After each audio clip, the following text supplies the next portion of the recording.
बिस्मिल्लाहिर्रहमानिर्रहीम। अस्सलाम वालेकुम नाज़रीन, आप यूट्यूब चैनल देख रहे हैं। मैं इमरान खान हूँ। ये वीलॉग इम्पॉर्टेंट है। आज 9 सितंबर का दिन है और जो 10 सितंबर आने जा रहा है वो बहुत अहम है। इमरान खान साहब उसमें कोई बड़ी अनाउंसमेंट करने जा रहे हैं। पहले जो उनका ट्वीट है उसको आप देखें। टुमारो और गुजरावाला जलसा will be the last of our present phase of हकीकी आज़ादी movement. I will announce the next critical phase at the जलसा। Imported हुकूमत and its handlers are so petrified that nation is standing firmly behind Pakistan Tehreek-e-Insaf. They are desperately moving on -1 formula. ये इमरान खान साहब ने tweet किया। वो ये बता रहे हैं कि जो गुजरावाला वाला जलसा होने जा रहा है हफ्ते की रात को, ये जो अभी हकीकी आज़ादी मूवमेंट चल रही है पाकिस्तान तहरीक-ए-इंसाफ की, इस फेज का ये आखिरी जलसा है जो गुजरावाला में इमरान खान साहब करने जा रहे हैं। शेखुपुरे वाला कैंसिल कर दिया गया है। कुछ और जलसे हैं उनको भी अभी बीच में से निकाल दिया गया है क्योंकि 25 सितंबर को इलेक्शन खत्म कर दिया गया है। अमली तौर पे इमरान खान को 9 हलकों में इलेक्शन नहीं लड़ने दिया जाएगा। यह फैसला कहीं बहुत ऊपर बैठे हुए ताकतवर लोगों ने कर दिया है क्योंकि वो ताकतवर लोग इतनी बेइज्जती बर्दाश्त नहीं कर सकते कि जिस आदमी को निकाला गया है वो हर दफा जीत जाता है।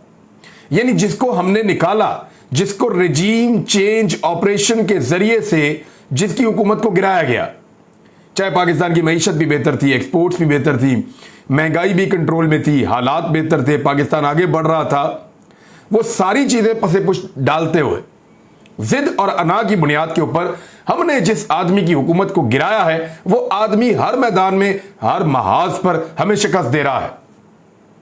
और अगर वो पाकिस्तान के 3 बड़े सूबों में, पंजाब में, सिंध में और खैबर पख्तूनख्वा में 9 हलकों पे इलेक्शन लड़ता है और 9 के 9 के ऊपर जीत जाता है, जिसकी रिपोर्ट आ चुकी है कि वो जीतने जा रहा है, तो ये तो आखिरी कील होगा हमारे कॉफिन के अंदर।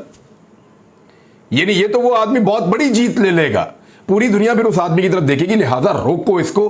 -1 इमरान खान को करना है, इलेक्शन नहीं लड़ने देना। आपने गौर किया पाकिस्तान तहरीक-ए-इंसाफ का एक एमएनए जाता है, उसी वक्त केस लगता है और वो बहाल हो जाता है वापस। अब वहां पे ना सिर्फ उसको पहले फारग कर दिया गया था बल्कि वहां पे जिमनी इलेक्शन अनाउंस कर दिया गया था। जिमनी इलेक्शन के अंदर बाकायदा उम्मीदवारों ने अपने कागजात नामजदगी जमा करवा दिए थे, वो मंजूर हो गए थे, इलेक्शन कंपेन्स चल रही थी, इलेक्शन सर के ऊपर था, तो पुराना एमएनए जो है वो बहाल हो गया है अदालती हुक्म से। ऐसा भी हमने पाकिस्तान में पहले कभी नहीं देखा और अब आहिस्ता आहिस्ता बाकियों को बहाल कर दिया जाएगा। इन 9 हलकों में इलेक्शन ना करवाना इस वक्त मुल्क के जो ताकतवर लोग हैं उनके दिमाग में ये चल रहा है, वो बहुत बेहतर है। अगर इलेक्शन करवाया तो ये हर इलेक्शन के अंदर जो है पछाड़ देगा, हरा देगा। ये इमरान खान की पब्लिक की ताकत है इस वक्त। इमरान खान साहब ने कहा कि इस फेज का ये आखिरी जलसा है और मैं इस जलसे में अनाउंस करने जा रहा हूं ज्यादा क्रिटिकल फेज जो अब शुरू होने जा रहा है इस इंपोर्टेड हुकूमत और उसके हैंडलर्स के खिलाफ, क्योंकि जो पूरी कौम है इस इंपोर्टेड हुकूमत और उसके हैंडलर्स के खिलाफ पाकिस्तान तहरीक-ए-इंसाफ के पीछे खड़ी है और इसलिए वो अब -1 फार्मूला के ऊपर काम कर रहे हैं कि टेक्निकली किसी तरह इमरान खान साहब को बाहर निकालो और नॉकआउट कर दो। इमरान खान साहब की ज़ेर सदारत तहरीक-ए-इंसाफ की सियासी कमेटी का इजलास भी आज हुआ है जिसमें सियासी सूरत हाल और इमरान खान के खिलाफ मुकदमात पर मुशावरत की गई है। जराए के मुताबिक जो खबरें बाहर आई हैं उसमें यह है कि पाकिस्तान तहरीक-ए-इंसाफ ने महंगाई के खिलाफ एहतजाज करने का फैसला करते हुए अवामी राब्ता मुहिम को मजीद तेज करने पर इत्तफाक किया है। सूबाई सदूर को महंगाई के खिलाफ एहतजाज करने की हिदायत की है। इमरान खान मुख्तलिफ शहरों में शेड्यूल जलसे जारी रखेंगे, यह भी कहा गया है। और इमरान खान साहब ने कहा कि ज़िमनी इंतखाबात मुलतवी करने पर उन्होंने ये कहा कि 13 जमातें एक जमात से डर कर इलेक्शन से भाग गई हैं। मेरी तहरीक का मकसद इस मुल्क के माफियात को शिकस्त देना है। हमारा आम शहरी हकीकी आज़ादी की तहरीक में शामिल हो चुका है। इमरान खान साहब को उनके साथियों ने यह बताया कि खान साहब ये पहले ही तय हो गया था और उन तक ये इंफॉर्मेशन भी पहुंची थी कि आपको जीतने नहीं देना, लेकिन जब ये नजर आ गया कि इमरान खान साहब 9 के 9 हलकों में स्टेट वे जीत रहे हैं तो पीडीएम की तमाम जमातों ने अपने सहूलतकारों से रब्ता किया, आपस में मुशावरत की और उसके बाद क्योंकि इलेक्शन कमीशन ऑफ पाकिस्तान के ऊपर यह इल्ज़ाम बार बार लगता है कि वो पीडीएम को बहुत सपोर्ट करता है, तो उसके ज़रिए से सैलाब के बहाने इमरान खान से डर के इलेक्शन मुलतवी कर दिया गया है कि ये इलेक्शन अब ज़िमनी नहीं होगा। वजह सैलाब नहीं है। जो हमने सर्वे करवाया, लगभग कुछ 70,000 से ज़्यादा लोगों ने उसमें वोट डाले हैं। वो ये कहते हैं कि ये इलेक्शन जो मुलतवी हुआ है 4%, 5% कहते हैं सैलाब की वजह से, 95 या 96% कह रहे थे कि इमरान खान के खौफ की वजह से ये मुलतवी हुए हैं। अक़वाम मुत्तहिदा के सेक्रेटरी जनरल गुतरेस जो हैं वो पाकिस्तान में आए हैं, सबसे मिले हैं। उन्होंने कहा जी बहुत बड़ा नुकसान हुआ है पाकिस्तान को, आलमी बरादरी को फौरी तौर पर पाकिस्तान की मदद करनी चाहिए, सैलाब मुतासरीन की मदद करनी चाहिए। जहां पे सबसे बुरी कारकर्दगी है मैं आपको बता देता हूं। एक तो बलूचिस्तान में तो हुकूमत है ही नहीं। आपको पता है बलूचिस्तान पाकिस्तान की एस्टेब्लिशमेंट चलाती है, पाकिस्तान के इदारे वहां पे काम करते हैं। हुकूमत नाम की कोई चीज़ नहीं होती, क्योंकि जहां हुकूमत होती है वहां अपोजिशन भी होती है। तो बलूचिस्तान में सारे ही हुकूमत में होते हैं, एक आधा बंदा अपोजिशन लीडर होता है बस, और वहां पे कोई काम नहीं होता। तो उनकी हुकूमत को तो आप छोड़ देंगे, हुकूमत होती नहीं बलूचिस्तान में। वो सिर्फ इक़्तिदार का एक टोला होता है एक आधे अपोजिशन लीडर के साथ बस। तो वहां पे फौज अपना काम करती है और वो कर रही है। आबादी कम है, लोग बड़े रिजिलियंट हैं, वो कुछ ना कुछ करके अपना मामला निपटा लेंगे। लेकिन जो सबसे बदतरीन कारकर्दगी है वो सिंध हुकूमत की है। सिंध हुकूमत बाकी तमाम काम कर रही है, बाकी तमाम खुराफात कर रही है, लेकिन अगर नहीं कर रही तो सैलाब मुतासरीन की मदद नहीं कर रही। मुकम्मल तौर पर हुकूमत नाकाम हुई है। तमाम खैमा बस्तियों में सूरत हाल बहुत मखदूश है, बीमारियां फैल रही हैं, वबाएं फूट रही हैं और कोई लोगों को संभालने वाला नहीं है। यानी बच्चे भूख से और बीमारियों से जाबहक हो रहे हैं। गैस्ट्रो की वजह से बड़े लोग भी मौत के मुंह में जा रहे हैं, लेकिन सिंध हुकूमत टस से मस नहीं हो रही। दादू, शदादकोट, कंबर, सेवन, लाड़काना, खैरपुर, बदीन, शिकारपुर, ये सारे वो इलाके हैं जहां पे सूरत हाल लगातार बद से बदतर होती चली जा रही है। इन जिलों के अलावा बहुत सारी तहसीलें ऐसी हैं जहां पे अब तक इमदाद ही नहीं पहुंची। सिंध हुकूमत को लोगों की किसी किस्म की कोई फिक्र नहीं है, और अगर कहीं सिंधी जाग गए, हमारे सिंध के भाई जाग गए और सिंध के भाइयों ने पाकिस्तान पीपल्स पार्टी को चैलेंज कर दिया कि अब हम आपको वोट नहीं डालेंगे, आप मुश्किल वक्त में हमारे साथ खड़े नहीं हुए, तो पीपल्स पार्टी किस्सा पारीना हो जाएगी। अब वहां पे कुछ नए लोग उभर रहे हैं, कुछ नई जमातें ताकत हासिल कर रही हैं। तो देखना यह है कि पीपल्स पार्टी ने जो सिंध में गंद डाला है और जो सिंधियों को अकेला छोड़ दिया है सिंध के अवाम को, उसकी सजा इलेक्शन में उनको क्या मिलेगी। लेकिन हम लोग इंशाल्लाह अब सिंध जाएंगे, हम सामान इकट्ठा कर रहे हैं सिंध जाने के लिए। मैं आज इस वीलॉग के बाद मैं मौजूद होऊंगा लाहौर वाले कैंप में, हम इमदाद इकट्ठी करेंगे। कल फैसलाबाद स्टेडियम के करीब एक कैंप हमारा लग रहा है, वहां हम जाएंगे, शाम से लेकर रात गए तक वहां पे इमदाद इकट्ठी करेंगे। एतवार को वापस लाहौर आएंगे, यहां पे इमदाद इकट्ठी करेंगे, और पीर वाले दिन वो सारी इमदाद और जो सामान हमने पहले इकट्ठा किया हुआ है वो सब लेकर हम सिंध चले जाएंगे।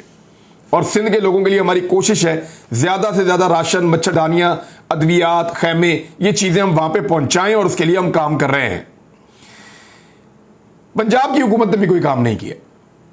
पंजाब में जितना काम हो रहा है वो तंजीमें कर रही हैं, जितना काम हो रहा है वो लोग अपनी मदद आपके तहत कर रहे हैं। हुकूमत जितना कर सकती है उससे बहुत कम कर रही है।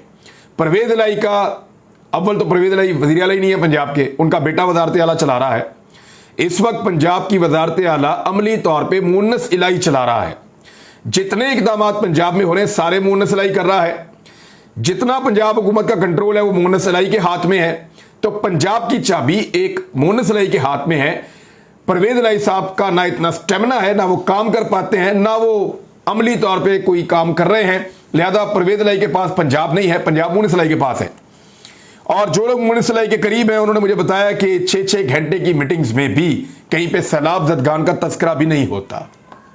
तो मुन्नस इलाही ने तो बिल्कुल पंजाब को और पंजाब के सैलाब ज़दगान को तो चौधरी बरादरान की हुकूमत ने बिल्कुल खाली छोड़ा हुआ है, उनके लिए कोई काम नहीं किया जा रहा। दूसरी जानिब इमरान खान साहब को अंडरमाइन करने के लिए ये कोशिश की जा रही है कि वो थाने के अंदर पेश हों और आकर अपना स्टेटमेंट दें।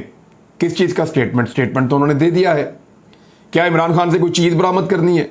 तो इमरान खान साहब की पार्टी ने इसकी मुखालफत की है और इमरान खान साहब पुलिस स्टेशन में पेश होकर बयान जमा नहीं करवा रहे। वैसे कानून के मुताबिक इमरान खान साहब को जाना चाहिए, जाकर अपना बयान जमा करवाना चाहिए और शामिल तफ्तीश होना चाहिए, लेकिन कोई केस भी तो हो ना। केस भी अजीबोगरीब बनाया हुआ है कि आईजी को और डीआईजी को कहा है कि हम आपके ऊपर केस करेंगे और इसके ऊपर दहशतगर्दी का मुकदमा कर दिया है। वो तो बनता ही नहीं है, केस भी मजाक है और आगे से हो भी मजाक ही रहा है। आटा मजीद 10 रुपए किलो महंगा हो गया पाकिस्तान में नाजरीन।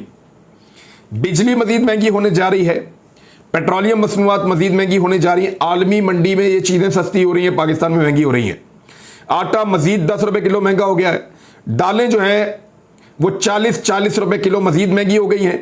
और अब जो आपके पास इस हफ्ते के बाद नया फिगर आएगा वफाकी इदारे का, वो आपको बताएगा कि महंगाई कितना और आगे चली गई है। इस खित्ते में कोई मुल्क इस वक्त इतना महंगा और इतनी बदतरीन सूरत हाल से नहीं गुजर रहा जितनी बुरी सूरत हाल में इंपोर्टेड हुकूमत पाकिस्तान को लेकर आ गई है।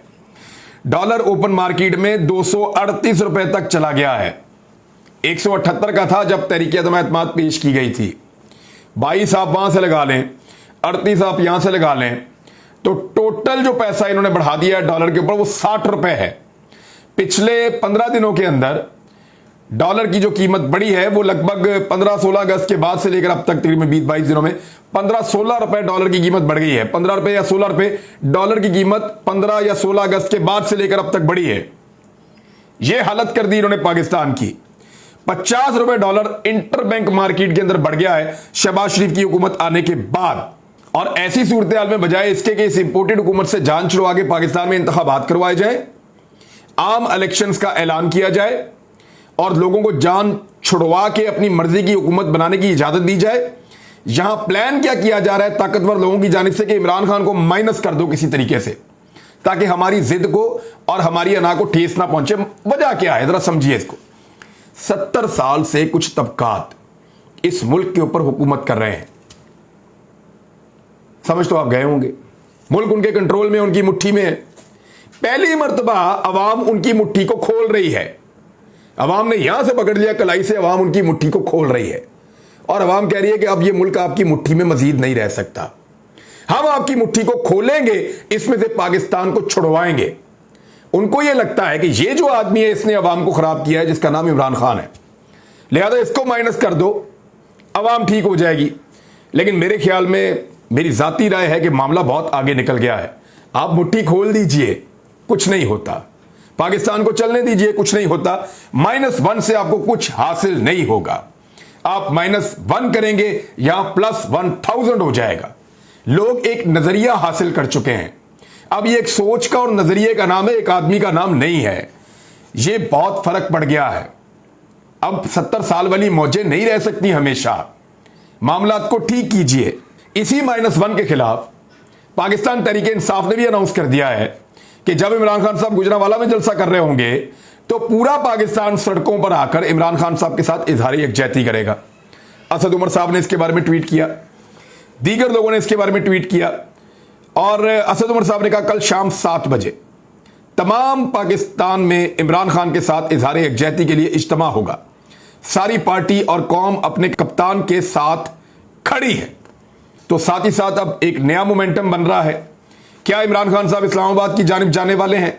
क्योंकि उनकी पंजाब हुकूमत गिराने की भी कोशिश हो रही है। सिर्फ चौधरी परवेज इलाही का थोड़ा सा मामला जो है वो हैंडल करना पड़ेगा और आपको पता है चौधरी परवेज इलाही को इतने मजबूत आदमी नहीं है, तो ये पंजाब हुकूमत गिर भी सकती है। मगर पाकिस्तानी बार बार सड़कों पर आकर तमाम मंसूबों को नाकाम बना देते हैं और इस मरतबा दोबारा एक ऐसी कॉल दी गई है। आप हो सकता है ये वीडियो 9 सितंबर को सुन रहे हो या 10 सितंबर को, लेकिन 10 सितंबर की शाम 7 बजे पूरा पाकिस्तान इमरान खान साहब की कॉल पर बाहर निकलने वाला है। मरियम नवाज साहिबा के 2 ट्वीट्स मैं आपको सिर्फ बता देता हूं और वो पढ़ने के बाद हमेशा की तरह जैसा मुझे लगा वैसे ही आपको लगेगा। जरा मरियम साहिबा के ये ट्वीट्स आप देख लें। मरियम नवाज साहिबा को जफर नकवी साहब लिखते हैं कि एक बंदे ने मुझे कॉल की, नकवी साहब मेरा 16 यूनिट का 1000 रुपए बिजली का बिल आया है, आप बराए करम शहबाज शरीफ और मरियम नवाज को बता दें। उनकी आवाज़ से यूं लग रहा था कि 1000 रुपए उनकी कुल कायनात थी जो बिजली के बिल की नज़र हो गए। तो मरियम नवाज साहबा ने उस पर सिर्फ ट्वीट किया, उफ ये क्या बात हुई। ओ भाई, बिजली की कीमत बढ़ाएं आप, अवाम को पीसें आप, अवाम को तकलीफ दें आप। याद नहीं मिफ्ता इस्माइल ने क्या कहा था? उन्होंने कहा था कि बिजली का यूनिट 11 रुपए का होना चाहिए। जब इमरान खान साहब ने 18 रुपए का किया था ना, 23 रुपए से कम करके, इमरान खान साहब ने 23 रुपए से कम करके बिजली का यूनिट किया 18 रुपए का। मिफ्ता इस्माइल ने कहा जी ये 11 रुपए का होना चाहिए, और मिफ्ता इस्माइल ने आने के बाद 11 का करना था 55 का कर दिया है, यानी जितने का करना था उससे 5 गुना ज्यादा। अब उफ करके क्या मतलब है? आपकी अपनी हुकूमत है, बिजली सस्ती करें, उफ करके ना दिखाएं। दूसरा मरियम नवाज का ट्वीट, एक गांव की मस्जिद में जुम्मतुल मुबारक की नमाज पढ़ने की तौफीक मिली। जमात से पहले मस्जिद की इंतजामिया ने नमाजियों को बताया कि माहाना बिजली बिल रूटीन से बहुत ज्यादा आ रहा है और इस दफा मस्जिद का बिल मस्जिद का जनरेटर बेचकर अदा किया गया है। ये अजहर नसीम साहब हैं PMLN के। मुझे तो लगता है मरियम नवाज साहब ये ट्वीट करवाती हैं, फिर शहबाज शरीफ को और मिफ्ता इस्माइल को तकलीफ देने के लिए उसको रीट्वीट करके उसके ऊपर अपने कमेंट देती हैं। ये मजाक उड़ा रहे हैं एक दूसरे का, और जो कमर टूट रही है वो आम आदमी की टूट रही है। बिल आम आदमी को आ रहा है, ये उसके ऊपर भी अपनी सियासतें कर रहे हैं। अजीब बेशरम सियासत है पाकिस्तान की। मरियम नवाज साहबा लिखती हैं कि have sent this tweet to everyone I know in the government. देखते हैं कि मरियम नवाज के ट्वीट के बाद क्या मस्जिदों के बिल माफ हो जाते हैं। देखते हैं कि मरियम नवाज के ट्वीट के बाद ये जो 55 रुपए वाला यूनिट है ये वापस 11 रुपए पे जाता है या नहीं जाता। अब तक के लिए इतने, अपना ख्याल रखिएगा, अपने इस चैनल का भी। अल्लाह हाफिज।